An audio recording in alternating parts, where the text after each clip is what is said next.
Well well আঙ্গো বাঙ্গির ভূতেরা লটকনের নাতিরা শিক্ষা সফরের শিক্ষাপ্রেমীরা এবং সেই সাথে আন্তর্জাতিক গোয়ালেরা অবশেষে শিক্ষা সফরের প্রথম অধ্যায় শেষ করলো। শ্রীলঙ্কার সাথে খুব বাজেভাবে প্রথম টি-20 ম্যাচটা হারিয়ে গেলাম। আপনি যদি ওডিআই মুডে ব্যাটিং করেন টি-20 ম্যাচে, তাহলে ম্যাচের রেজাল্ট যেটা হওয়ার সেটাই হইব। আর বলাররাও চিন্তা করছে বাবুরে তারা ভালো বেশি রান করতে পারে না, এখন আমরা আর কি ভালো বোলিং করবো। ইয়েলা বলি বলাররাও কি জঘন্য প্রতিযোগিতায় লিপ্ত হয়েছে।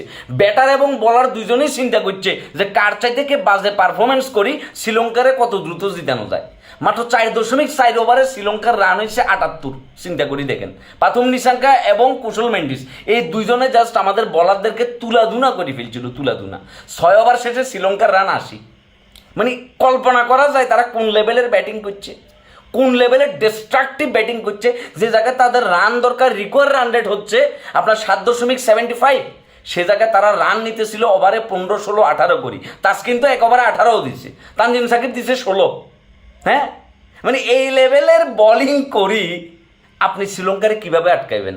আর ব্যাটিংয়ের কথা তো আরও মানে কি বলতাম, জাস্ট নাইম শেখের এই ইনিংস বাংলাদেশের অনার্স বোর্ডে পায়খানা দিয়ে লিখে রাখা উচিত যে কি জঘন্য দুর্দান্ত লেভেলের বাজে ব্যাটিং করছে সে। এবং সেই সাথে তাহিদ হৃদয় এবং লিটন দাসের ইরেসপন্সিবল আচরণ অ্যাক্টিভিটির কারণে বাংলাদেশ টিমের এই জঘন্য অবস্থা। মানে পুরা টিম যখন ছন্দে, ওই ছন্দ পতনের কারিগর হইতেছে এই তাহিদ হৃদয় এবং লিটন কুমার দাস, এবং তাদের এগুলো নিয়ে কোনো জবাবদিহিতা নাই। সংবাদ সম্মেলনের অপেক্ষা করেন, এই বাঙ্গির ফোলারা দেখবেন আবার এখানে এসে বলবে যে সমস্যা নাই, আমরা সেকেন্ড ম্যাচে কামব্যাক করতেছি, লামা থেকে বান্দরবনের লামা থেকে বৈদ্য ভাড়া করি, তারপর সেই বৈদ্য যদি ভানি ভরা খাই, আমরা সেকেন্ড ম্যাচে কামব্যাক করবো। সেকেন্ড ম্যাচেও দেখবেন যে সেম অবস্থা। এদের শিক্ষা কোনো কালে হইতো না। পোলা পাইন এদের খেলা দেখা বাদ দিই, দুবাই ক্যাপিটালসে সাকিব আল হাসানের খেলা দেওয়া শুরু করছে। ও মাই গড, এই 38 বছরের বুড়া এখনো পর্যন্ত মনে করেন যে কিয়া 37 বলে রান নিয়েছে 58, আবার অপরাজিত। অথচ 77 রানেই দুবাই ক্যাপিটালসের 5-5টা উইকেট পড়ে গেছিল।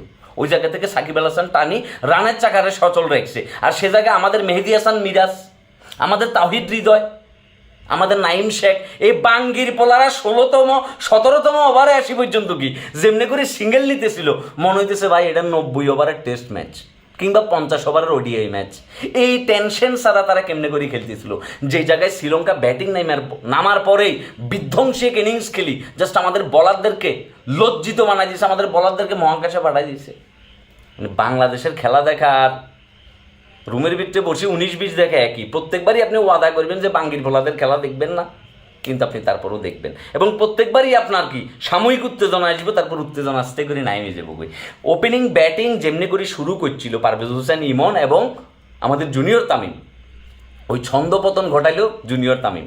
তারপরে পারভেজ হোসেন ইমন তার মতো করি কি স্ট্রাইক রোটেট করি, সে রান বাইর করবার চেষ্টা করছে। ওই জায়গার ভিতরে সে হুন মারে দিছে লিটন কুমার দাস আর তাহিদ হৃদয়, বাকি ফোন মারছে মেহেদি হাসান মিরাজ আর হয়েছে নাইম শেখ। মেহেদি হাসান মিরাজ তো তারপর সারা যায়, বোলিং করিও কিছুটা পোষাই দিচ্ছে। 4 ওভারে 24 রান দিয়ে একটা উইকেট পাইছে। নাইম শেখ বাঙ্গির ফলা কি করলো, জুতা মারলে জুতার অপমান হইব, কি বলতে আমার।